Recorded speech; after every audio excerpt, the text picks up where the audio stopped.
आखिर किस योद्धा ने चलाए थे भगवान श्री कृष्ण के ऊपर 12 घातक तीर? क्या हुआ जब महाभारत के युद्ध के बीच में भगवान श्री कृष्ण हो गए लहूलुहान? दोस्तों, वीडियो में आगे बढ़ने से पहले चैनल को सब्सक्राइब अवश्य करें और बेल आइकन जरूर दबाएं। कहा जाता है कि महाभारत के युद्ध में भगवान श्री कृष्ण ने अर्जुन और दुर्योधन को 2 विकल्प दिए थे। एक, या तो वो भगवान श्री कृष्ण जो कि निहत्थे होंगे उनको चुने, या फिर भगवान श्री कृष्ण की नारायणी सेना को चुने जो कि कभी हारी नहीं थी। दुर्योधन ने नारायणी सेना को चुना और अर्जुन ने स्वयं भगवान श्री कृष्ण को। अब ऐसे में सवाल उठता है कि भगवान श्री कृष्ण तो निहत्थे लड़ने वाले थे, तो फिर आखिर वो कौन योद्धा था जिसने स्वयं भगवान श्री कृष्ण पर 12 तीर चलाए थे, यानी 12 घातक बाण छोड़े थे? तो आपको बता दें, वो कोई और नहीं बल्कि स्वयं सूर्य पुत्र कर्ण थे। तो अब चलिए जानते हैं आखिर उस समय हुआ क्या था जो कर्ण को 12 तीर भगवान श्री कृष्ण पर छोड़ने पड़े। ये बात थी युद्ध के 17वें दिन की, जब कर्ण और अर्जुन आमने सामने थे। दोनों के बीच भयंकर युद्ध हो रहा था। दोनों योद्धा एक दूसरे पर कई सारी असीम शक्तियों का प्रयोग कर रहे थे, कई सारे घातक बाण चला रहे थे। कर्ण की रणनीति यही थी कि वो अर्जुन को खत्म करना चाहते थे और अर्जुन ये चाहते थे कि वो कर्ण का खात्मा कर दे, क्योंकि दोनों में बचपन से ही प्रतिस्पर्धा थी। दोनों ही खुद को एक दूसरे के सामने सर्वश्रेष्ठ धनुधर मानते थे। फिर वो समय भी नजदीक आ गया जब कर्ण ने अर्जुन को हराने के लिए सर्प बाण चलाने का निर्णय लिया। इस बाण को कर्ण ने कई वर्षों से अर्जुन पर प्रहार करने के लिए रखा हुआ था।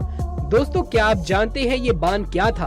वास्तव में पाताल लोक में अश्वसेन नाम का एक नाग था जो अर्जुन का परम शत्रु था, और उसकी शत्रुता का मुख्य कारण था खांडव वन में अर्जुन ने उसके पूरे घर को उजाड़ा था, और वहाँ जो सर्प रह रहे थे खांडव वन में, उनको वहाँ से हटा दिया था। अश्वसेन तभी से अर्जुन को मारने के लिए मौके की तलाश में ही था। कई सारे धार्मिक सीरियल्स में, यानी महाभारत सीरियल में आपने देखा होगा कि वो कहते हैं कि उन्हें तक्षक नाग मारना चाहता है। महाभारत के विवरण विभिन्न ग्रंथों में उन्हें अलग अलग नामों से दर्शाया गया है। कोई अश्वसेन कहता है तो कोई तक्षक नाग, और मुख्य युद्ध के तौर पर अश्वसेन ने पहले ही कर्ण के बाण को चुन लिया था, क्योंकि वो जानते थे कि सिर्फ और सिर्फ कर्ण ही अर्जुन को मार सकते हैं। वो मौके की तलाश में थे। कर्ण को सर्प बाण का प्रयोग करते देख अश्वसेन खुद उनके बाण पर जाकर विराजित हो गए। कर्ण ने अर्जुन पर तीर का निशाना चलाया। अर्जुन बाण का रूप धारण किए गए नाग को पहचान नहीं पाए, जबकि अर्जुन का रथ चला रहे उनके सारथी भगवान श्री कृष्ण ने अश्वसेन को तत्काल ही पहचान लिया था, और अर्जुन के प्राणों की रक्षा के लिए भगवान श्री कृष्ण ने अपने पैरों से रथ को भूमि में दबा दिया।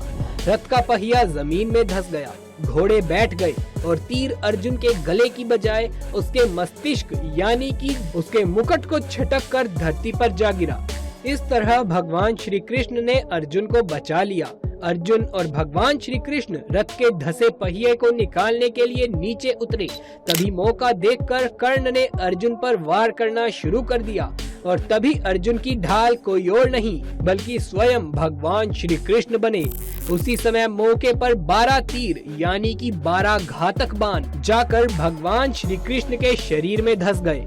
पूरी सृष्टि के रचयिता भगवान विष्णु के अवतार स्वयं भगवान श्री कृष्ण ने उन बाणों के घाव को सह लिया। तब भगवान ने अर्जुन को अश्वसेन के बारे में बताया।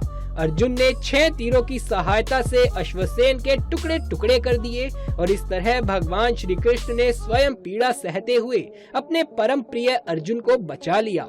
सिर्फ इसी वजह से कर्ण के 12 तीर स्वयं भगवान श्री कृष्ण ने खाए थे। वैसे दोस्तों, कौरवों के पास इतने बलवान योद्धा होने के बावजूद भी क्यों वो हारे? सिर्फ 3 गलतियां अगर दुर्योधन नहीं करता तो महाभारत का युद्ध कौरव जीत जाते। आखिर कौन सी थी वो 3 गलतियां जो पूरे कुरु वंश को भारी पड़ गई? ज्यादा प्रवचन और ज्ञान ना देते हुए सीधे मुद्दे पर आता हूँ। महाभारत में आखिरी युद्ध भीम और दुर्योधन का था। भीम ने दुर्योधन की जांघ पूरे तरीके से तोड़ दी थी। वो खून में लथपथ होकर रणभूमि में गिरा हुआ था। बस कुछ ही समय में दम तोड़ने ही वाला था, लेकिन भूमि पर गिरे हुए उसने श्री कृष्ण को अपनी ओर आते हुए देखा और बार बार अपने हाथ की 3 उंगलियों को बार बार उठाकर कुछ बताने का प्रयास कर रहा था। पीड़ा के कारण उसके मुंह से आवाज धीमी धीमी निकल रही थी। ऐसे में श्री कृष्ण उसके पास गए और कहने लगे, क्या तुम कुछ कहना चाहते हो? तब दुर्योधन ने कहा कि उसने महाभारत के युद्ध के दौरान 3 गलतियां करी। इन्हीं गलतियों के कारण वो युद्ध नहीं जीत सका और उसका ये हाल हुआ। यदि वो पहले ही इन 3 गलतियों को पहचान लेता तो आज जीत कौरवों की ही होती और महाभारत के युद्ध का एक अलग ही निष्कर्ष निकलता। श्री कृष्ण ने सहजता से दुर्योधन से उनकी उन 3 गलतियों के बारे में पूछा तो उसने बताया। पहली गलती उसने ये करी कि उसने स्वयं नारायण के स्थान पर उसकी नारायणी सेना को चुना।